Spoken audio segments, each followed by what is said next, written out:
My name is Corbin Lubert, and I'm the head strength coach at Allegiant Gym South Bay. This is the AMA for Block 8. All right, let's get into it. First question is, why is there a 4-second hold in the team program? So our previous few blocks have had a slower tempo on the eccentric. So we had a 5 count for 2 blocks in a row. That can be really overloading, both on the tissues and on the central nervous system. So we felt going into block number 8, we needed to have a faster eccentric, hence the 2-second eccentric in this current team block. And we wanted to put the focus on the isometric contraction, hence the 4 count hold, either in the bottom position on the squat and the RDL or the top position on the pull-up. This is just training a different portion of the movement and overloading that movement there. We'll change tempos frequently throughout the year, just like we would change reps or sets or things like that. It's just another variable that we can tweak to provide variation with from block to block within the year. My next question is, what if I don't want to progressively overload the weight week to week in a training block? The person then asks what the pros and cons are of using progressive overload, so increasing the weight on a weekly basis versus just keeping it the same week to week. So last block, we kept the weight the same from week 1 to week 4 and just tried to do the same amount of work with the same amount of weight in less time. We increased density instead of increasing volume or increasing intensity by increasing the weight. That's one way to improve from week to week for that specific block. Now, on a normal block, say 20 sets of 2, like we're doing here on block 8, we want to start really light on week 1, but we want to try to increase a little bit each week so that we're as heavy as we can possibly go for 20 sets of 2 on week 4. So on block 8, we've got 20 sets of 2.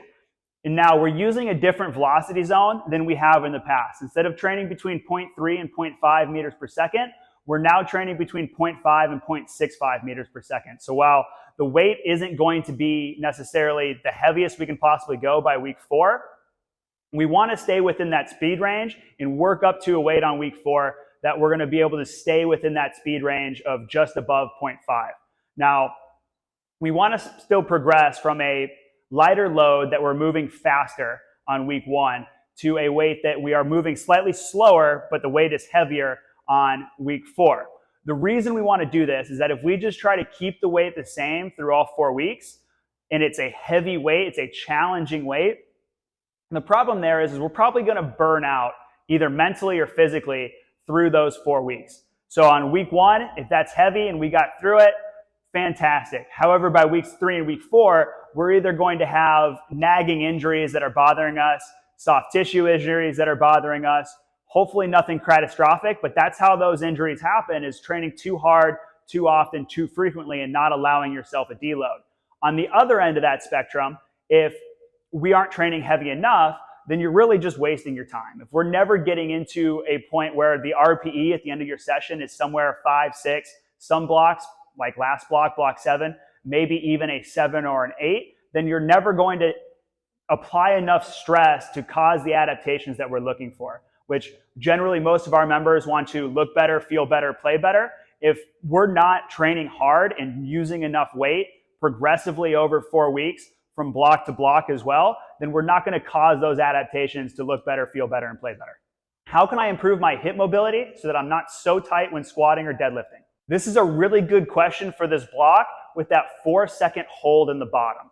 So if we choose a weight, which again, between 0.5 and 0.65 meters per second, it should be a light enough weight that we can really own that bottom position in the bottom of our back squat as well as the bottom of our RDL.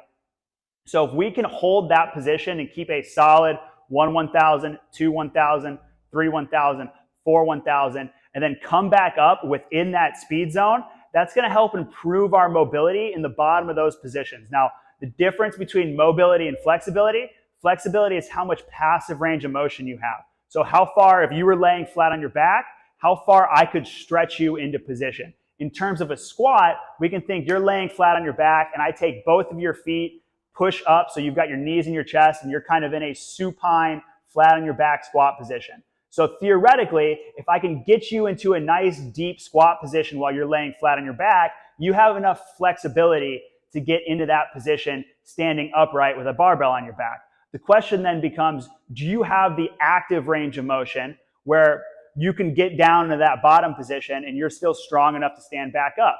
So oftentimes, the question of this tightness is really a question of, are we using the appropriate weight? If we can't do a body weight squat full range of motion, then we probably shouldn't use a load and expect to be able to get down into that same range of motion.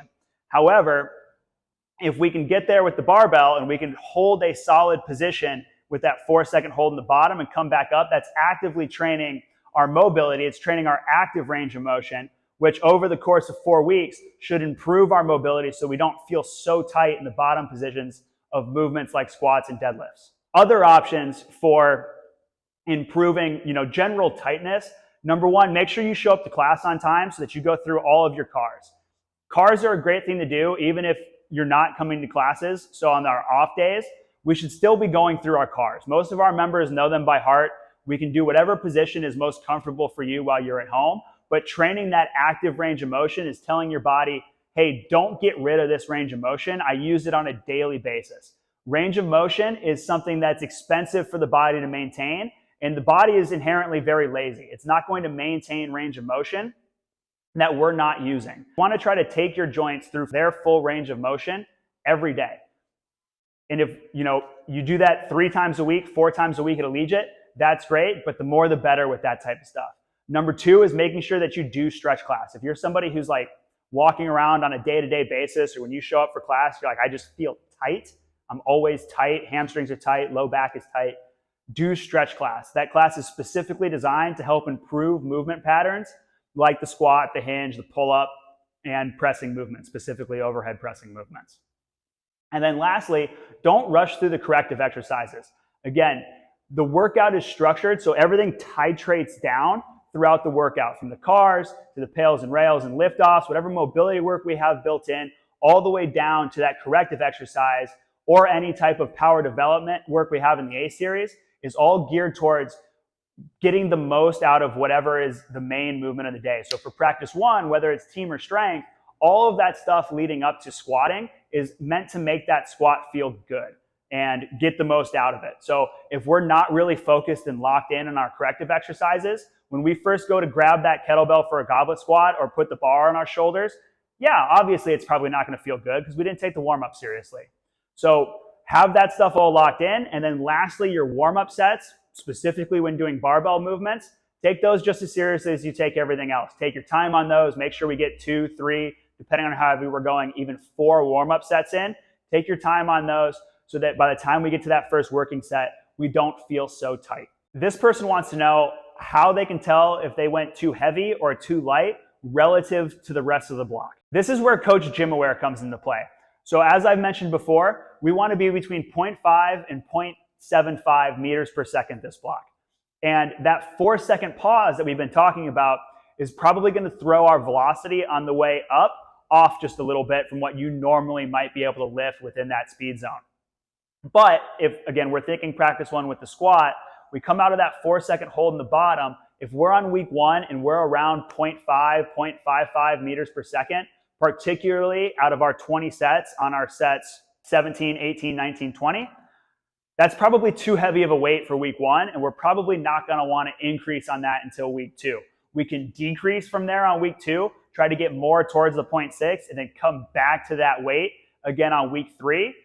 However, if we try to maintain that weight for all 4 weeks, we're probably going to feel pretty beat up by the end of those 4 weeks. Or if we try to improve upon that, so we try to add more weight, increase the intensity of the workout week to week, we're no longer going to be in the speed zone that we want to be in for this week. So as you're going through those warm-up sets, even though we might not be following the tempo, we might not be doing that 4-second hold on our warm-up sets, that's still a good way to gauge tempo. If I finish that last warm-up set and I'm at 0.7, 0.75, that's probably a good place for me to start my first working set, knowing that I have to add in that 4-second hold at the bottom. Now, as far as being too light, we'd always rather you start off on week 1 being too light than being too heavy. It's way easier to add weight either set to set or week to week than it is to check our ego at the door and take weight off.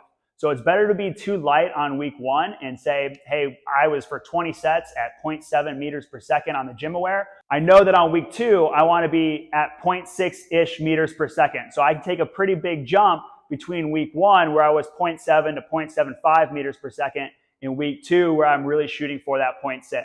When I find on my last few sets that I'm right in that sweet spot of 0.6 meters per second, I know I hit my target weight right on that. Will Allegiant ever get a cold tub or a infrared sauna? So this was submitted by our studio manager in Century City, Kumar, who apparently is a huge fan of cold plunges and infrared saunas and didn't listen to last block's AMA. However, I think that these two are, in the long run, going to be fads within the fitness industry. So you've got people like Andrew Huberman putting out a lot of really quality information on why people might want to use a cold plunge or a sauna of some type to drive some type of fitness adaptation. And while there's good research on that, it definitely provides some type of good training adaptation if we're thinking about a sauna and cardiovascular stimulus, or if we're thinking about recovery and contrast therapies between a cold plunge and a sauna. However, it's not really feasible for everyday people. If you have the money to put a cold plunge and a sauna in your house somewhere, then by all means, as long as you're going to consistently use that product. But just like anything else, whatever intervention we choose is going to have a timeline, and at some point, our body's going to adapt to that and it's going to become less effective. So I really don't know if it's in Allegiant's long-term interest to invest in these products that I think people at the end of the day are going to eventually stop using. On top of that, if you live out in LA, you have the Pacific Ocean right there. And if we can't go get into the water when it's cold, then you probably don't have the discipline to get into a cold plunge on a regular basis. While the cold plunge might be colder than the average temperature, especially this time of year in the ocean, the water moving within the ocean is going to make it feel much colder and have very similar benefits. This question asks about the clock system that we're currently using and what we've been using for the last 2 blocks. And this person wants to know whether or not we're going to continue to use that block to block. So as we talked about during the last AMA, and I mentioned previously in this video, last block we had an escalating density protocol of sorts where we were trying to get the same amount of work done in less time. Hence why we put the clock up on the screen so that you guys could record the time you finished your sets and reps in. This block, we're going every minute on the minute. So it's less about the overall time and trying to increase on that. It's just, hey, we've got 20 sets at 2. That's a ton of volume to do in an hour time span. And we want to make sure that we have time to get to the other portions of the workout.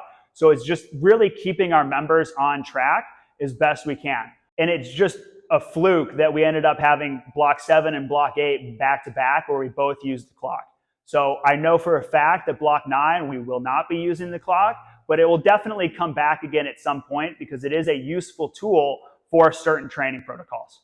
And last question for this block's AMA is, why are we training in the 0.5 to 0.75 meters per second speed zone as opposed to the normal 0.3 to 0.5 meters per second speed zone?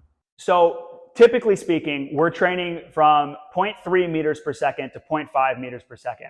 This is the correct speed zone for absolute strength. So when you think about strength training, this is where we want to be when we're lifting heavy loads, right? And when we lift heavy loads, the bar tends to move slowly. So below 0.3 meters per second means we're probably pretty close to missing a lift. And depending on how skilled of a lifter you are, how big the range of motion is, that might vary a little bit, but it's a good rule of thumb that if we're moving the bar slower than 0.3 meters per second, we're pretty close to not being able to complete the lift, which isn't somewhere that we want to be in training.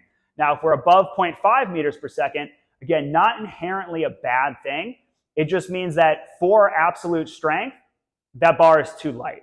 There's some play here as well, where if we're doing a longer set, so either the time under tension is longer via tempo, hence the 5 count down we had the last couple of blocks, or we're doing more reps, thinking 10, 12, 15 reps, those first few reps of the set are going to be moving fast, well above 0.5 meters per second. However, by the last few sets of the rep, hopefully we're down underneath 0.5, and on week 4, hopefully we're closer to 0.3. For those members who get to that zone often, especially in the accumulation blocks where the volume is higher, you know just how uncomfortable that feels. But that's what it takes to drive some of those adaptations, specifically hypertrophy adaptations. Now on this block, by training 0.5 to 0.75, it's just a different strength quality. This strength quality is called accelerative strength, which just means moving a heavy load quickly. So it's not going to be as heavy as that 0.3 to 0.5, but it's going to be moderately heavy, and we're just going to move it faster. It's another way of creating tension within the muscle that's going to help drive some neuromuscular adaptations that are different than what we usually train throughout the year. It's probably good if we look at a training year or a macro cycle as having 12 to 13 training blocks in it. It's good to spend a little bit of time throughout the year in some of these other training zones. The last couple blocks we've had have been both physically and mentally very demanding. People have walked out of that week 4 very exhausted. So this kind of serves as a 4-week block where we can use a different stressor and get similar adaptation neuromuscularly, but not cause so much overall fatigue throughout the course of 4 weeks. And then lastly, what we'll find is with 20 overall sets, even though we're only doing 2 reps, by set 15 and beyond, we'll probably be much closer to that appropriate speed zone than we were in the first 5 sets. So if we're blowing that speed zone out of the water on the first 5 sets, be patient and don't start adding a whole bunch of weight out of the gates, because by set 20, you're going to have put yourself in a hole that's hard to climb out of. All right, that is the AMA for block 8. We have our Fun in the Sun down here in the South Bay on July 29th. That'll be on 2nd Street by the 2nd Lifeguard Tower. So make sure you RSVP for that. If you have any questions or comments on things I talked about in this video, be sure to comment below. Otherwise, go ahead and give it a like, and we'll see you next block.